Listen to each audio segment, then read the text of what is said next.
づく待ってた不安と孤独をそうこの場所から優しく手握って連れ出してくれた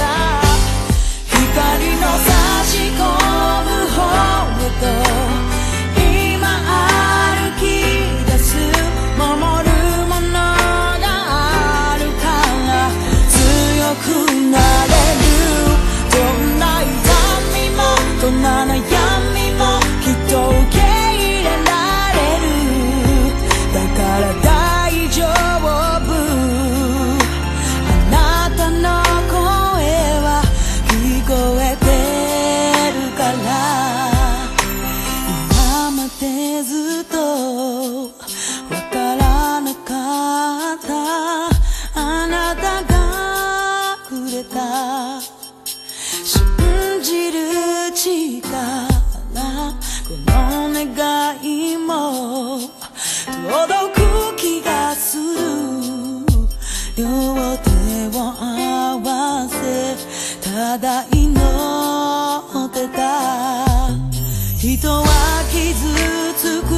こともあるけれどすぐにまた笑える時が来るから光の差し込む方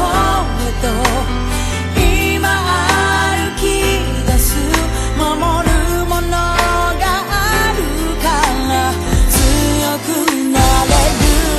どんな痛みもどんな悩みもきっと受け入れられるだから大丈夫